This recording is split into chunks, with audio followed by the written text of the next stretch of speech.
The other week, I was at a small group, and we were introducing ourselves. People were talking about their journeys that they were on, and a guy in the group started like this. He said, "I feel like a snake." And I thought, for the first time in my life, I was like, wow, a guy admits it. But then he carried on, and he explained that this process that he was on, this spiritual journey that he was on, he said it like this. He said, "I keep shedding. It's like my skin doesn't fit me anymore." And after the meeting, it was going over and over and over in my mind. I feel like a snake because I keep shedding, because my skin, what I know, doesn't fit me anymore. And I was thinking, that's really cool. Because what he's describing actually is like a born again experience. And I went back to John's gospel, John chapter 3, where Jesus is speaking to Nicodemus, and you must be born again. I mean, if there is sort of a phrase that kind of captures like American Christianity, you must be born again. I mean, even if all you do is go to football, you're going to see someone with a cardboard sign and a black marker, right, that said, "You must be born again."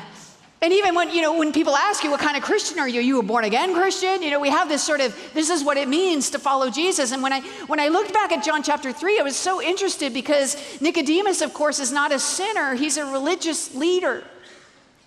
And he meets with Jesus at night, and they have this conversation. In the conversation, Nicodemus is saying, "What is going on with you? How are you doing this? Like, what's happening? Like, I don't understand. How is this even happening?" And Jesus said to Nicodemus, "I'll tell you how it's happening. You've got to be born again.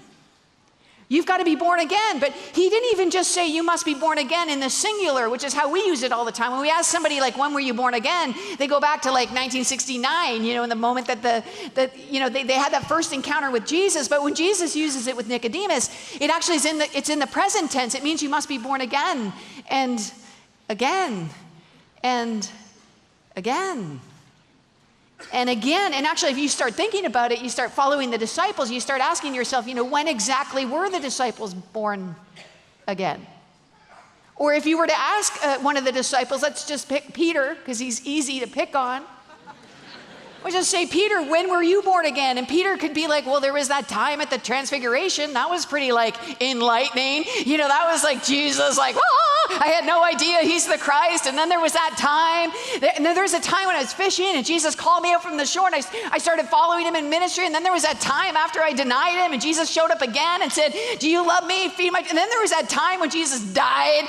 And then there was the time when he rose from the dead. And then there was a time where he ascended to heaven and said, "Over to you." And then there was a time, that really awkward time when Jesus breathed on us. That was weird. And then there was fire from heaven. There was that time we were in the upper room and then the fire from heaven. I was preaching to 3,000 people in a different language. Then there was that time. I mean, which time?